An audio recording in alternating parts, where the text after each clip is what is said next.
So sex in the movies. Actually, sex in the movies is a lot more prevalent than it has been in the past.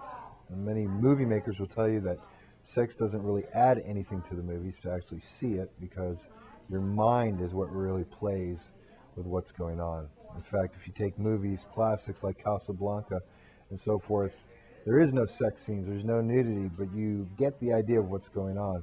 And in fact, most movie makers are insulting you nowadays for putting it blatantly in your face, because they don't think that you can use your imagination, and they have to spell it out for you. So pretty much there's a whole lot more sex in movies nowadays than there was before, and quite honestly, a lot of it's unnecessary and not realistic.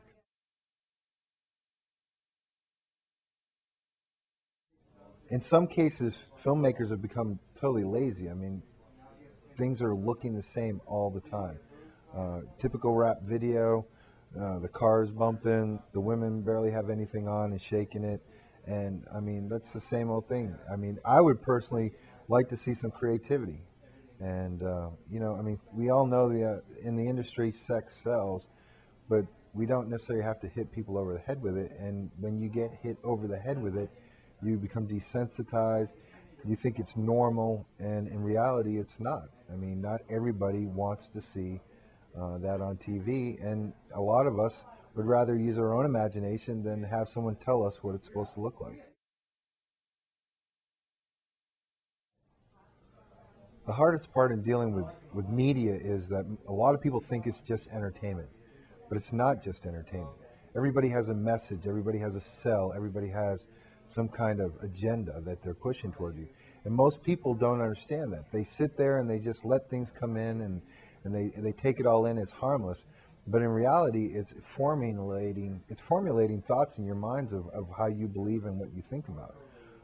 If you're constantly, reading their comedies or stuff like that, you get used to that, and you become almost addicted to that, like a drug. I mean, the same with music videos or horrors or whatever it may be, whatever genre. They know how to get to you. They know how to pull you in. And then when they do that, they send an agenda. And it may not necessarily be an agenda that you agree with, but because of the flow and the way that they present it, you like it. And then you can actually start thinking that it's right. And a lot of that's not right. And I mean, when you deal with that, the media is very powerful. Entertainment is not just entertainment. Pretty much every time you see something, somebody's selling something. And, a lot of us try to pay attention to what they're selling so we can understand and better formulate what choices we're going to make as we choose what entertainment we're going to watch.